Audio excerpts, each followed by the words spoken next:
Sa mga katik vloggers, mga subscribers, bago tsaka luma, mga supporters, mga dumaan, dumalaw at bumisita sa channel, lahat ng mga viewers, secret viewers at silent viewers, magandang araw.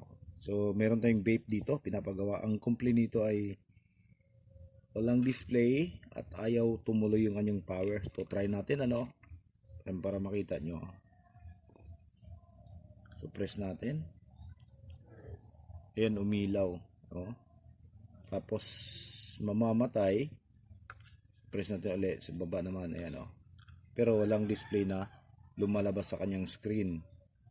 Okay, ang nakita natin problema ay ito lang, ayan sunog yung isang, tatlo yung paa. Hindi ko alam kung, hindi pa natin tinitingnan kung transistor ba to or IC.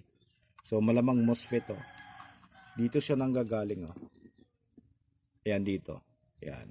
1, 2, 3. Yung kanyang paa. Diyan siya nanggagaling. Yun yung dahilan kung bakit ayaw tumuloy at walang display kasi shorted na siya. Okay. So ngayon, sinabi ko sa may-ari na ganyan yung sira. Hindi ko na rin siya kinumbinsi na gagawin pa namin. Dahil sa mga nakita ko sa ilalim.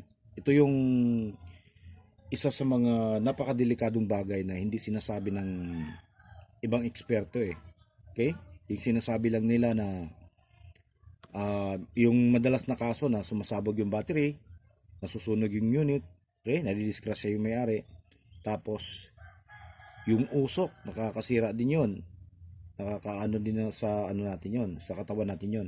Tapos yung chemical, okay, na nilalagay dito yung solution.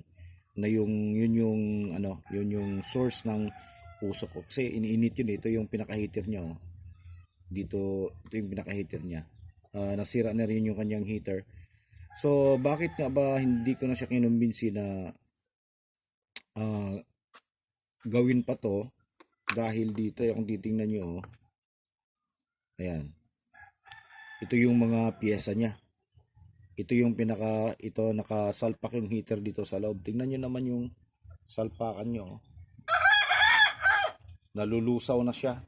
Tapos pati yung kanyang parang cotton niya, ayan sunog na rin. At pati rubber, tinamaan din yung rubber ayan So ibig sabihin, yung sinasabi niyang aftertaste, nung matagal niyang ginagamit, habang gumagamit siya nito, kasama niyang nahihigot yung mga nalulusaw na plastic, nalulusaw na rubber, tsaka dito, ito. So napakadelikado. Kaya pagka kayong mga gumagamit ng mga vape, pag may nalasahan kayong kakaiba, kung ayaw nyo talaga tumigil, pag may nalasahan kayong kakaiba, so mag-isip-isip na kayo. Kaya patingnan nyo sa technician kung wala bang mga nangyayaring ganito sa loob ng mga vape nyo. Biruin nyo yan rubber, plastic, pati itong parang cotton na to, yan magkakasama-sama na. Pati yung chemical na nilalagay nyo, kakasama-samang nahihigop mo mula dito sa ilalim. Okay? So at least meron tayong importanteng ngayon, bagay na naisi-share. At sana'y makakatulong to mamulat ng mata ng mga gumagamit ng vape kung ano na lang yung nahihigop nila. Okay, so maraming salamat God bless at bye bye.